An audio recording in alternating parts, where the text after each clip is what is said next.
Hi everyone, welcome back to my channel. So it's been a long time since I've last done some YouTube videos, and I thought today we could do some kind of very chilled sketchbook tour video.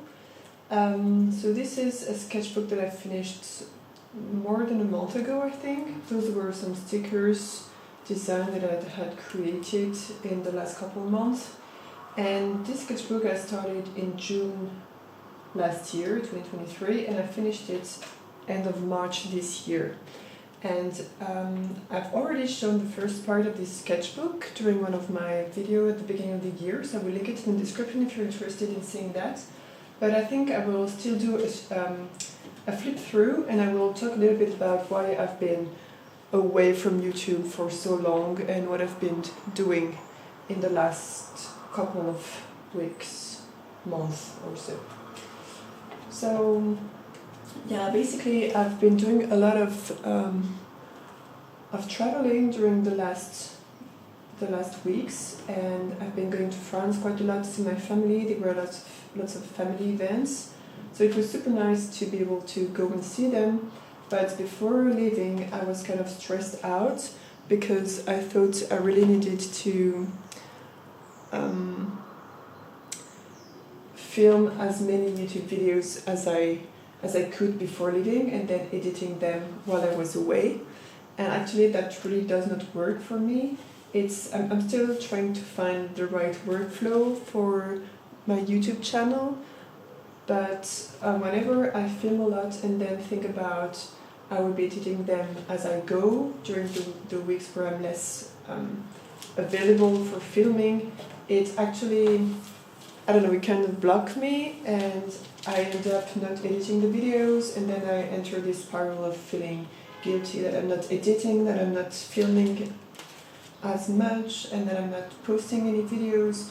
So I don't know, it just came spiraling down. I went very behind on my editing, and then I was so behind that I kind of felt unsure on how to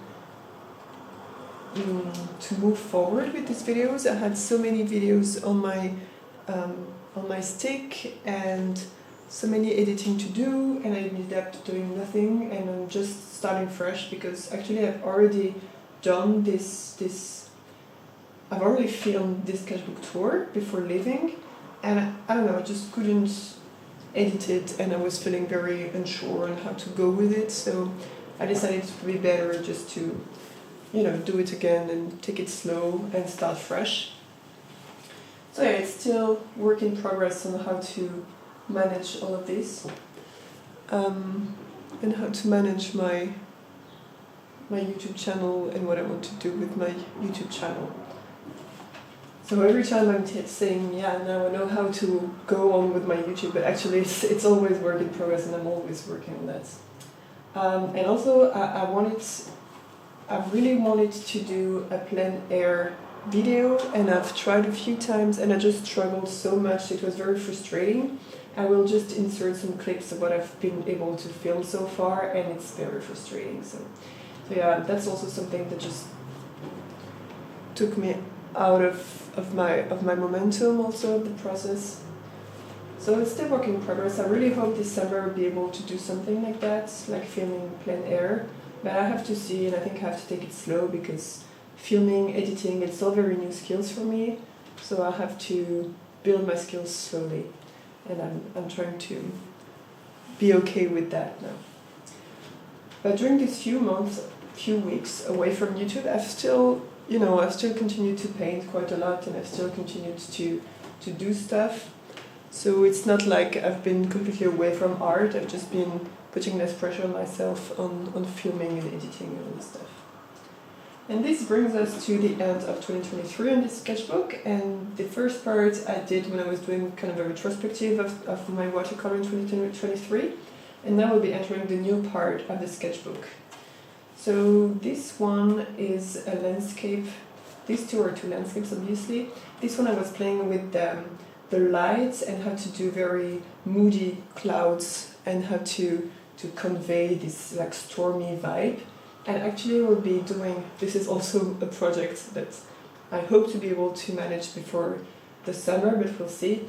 I'm also trying to do a Skillshare class on how to approach landscape in watercolors from a reference photo. So taking a reference photo, this comes from a reference photo I've taken, and how to understand your reference and take it to a final painting that you're proud of. And this here, it's just a single watercolor, so it's Purple Lake, or Mauve maybe, I'm not sure. And I've added a little bit of white gouache to it to see what kind of effects I could achieve with white gouache and watercolor. This, I think you know, it's Pluto. And it was just for a card for my uncle because he's a fan of Pluto, so I was trying to see the colors I needed to do him. I started with watercolor and I did a little bit of colored pencils on top just to evening it all out, but I've gone a little bit too dark here, so maybe one day I will do it again, but it was fun to try, something like that. Those were some more experiments on clouds and moody skies and sunsets, and I don't know, just playing. Usually when I do this, it's when I'm watching a movie in the evenings and I'm just having my sketchbook with me and playing with colors and a lot of water. This was just testing some supplies to see if they were still working and how they were working on this sketchbook. And this here was for my Seascape series, so I'm still working on that. I've already, actually I've 2 days ago or so, I've ordered some new acrylic paints that I will be using to continue my acrylic series. So I hope to be able to take you on my journey for that. And this was the same idea as what I was talking about for my Skillshare class, that to take a reference image, you try to replicate it, see the different shapes, simplify the shapes, understand the values, the colors and everything. So I did a whole video on that. So yeah, a lot of things that are in here, I've done YouTube videos on them, so I will link them in the description if you're interested in looking at those. Those were just some little composition sketch and just color studies and stuff to paint a forest scene, winter vibe, spring, summer vibes. Just trying them out for a workshop that I've done with friends. And here is another one that I've, like kind of the final composition I went in to have kind of a simplified forest. I think it lacks a little bit of depth, but it was nice to try this out anyway. And this here, I was doing a master study, so it's Lapis by Monet. And it was very fun to try using all pastels to replicate an oil painting. And I will do some more of those, I think, in the future. Those were some evening sketches, just playing with colors, playing with compositions. This one, I did a YouTube video on that. It's a path, a really nice forest path that we have nearby our house. And I don't know, I was trying to capture these autumn vibes. And it came out really streaky, but I think it's also a style, so I don't know. There is a lot I could work on, and I did another one that is a little bit smoother, but I think the smoother version kind of lose some of its interest, so I don't know. I'm not sure. This one was also a YouTube video, I guess, on oil pastels and how to use oil pastels when you don't have super high quality oil pastels, how to manage to layer them still using a palette knife. So that was really nice, and I think it ended up quite moody and quite nice. This was just a study. There I tried again this oil pastel things and I really tried to layer it out, so I did the whole background and I did the mountain in the background, and then I tried to see if I could layer the trees on top and kind of cover the background, and it came out very not conceptual, but you know, you don't see really the leaves and everything. It's more like patches of colors, but I think it turned out nice. And I used a little bit of colored pencil on top, and then I realized, watching some YouTube videos and everything, that you're supposed to use the colored pencils first, because it's hard to layer colored pencils on oil pastels. It's kind of obvious, but I didn't know. Those were some swatches from a gouache subscription box from Sarah Burns with Craftamo, and I receive every month a gouache box with a tutorial to do a landscape, and it's super fun, super nice. I have some high quality gouache, Shinhan gouache, thanks to this box, So I'm slowly building my collection of gouache and my collection of pencils too, of brushes, sorry. So same, I have a video on that, I will link it in the description. And it's a lovely thing to receive each month, and it was very fun to try to understand the colors, how they interact with each other, and how to achieve some grays and browns and everything. This was the YouTube video too, and yeah, it was Hogwarts from an Unsplash picture photograph. It took me so long to do this one with all the little details in the buildings, but it was very fun, and I love how it turned out, and I really like the colors and everything. This is the other part of the subscription box, so trying the little value studies and then the small color study, and then here you have the final one, how it looked out. So I diluted a little bit too much my gouache, so it's in between gouache and watercolor, the final result, but still I love how purplish it came out, and really enjoyed it. I learned a lot of new techniques, it was fun. And those were just some evening playing around with the Hobbit and Hobbit house, and yeah, playing with different colors.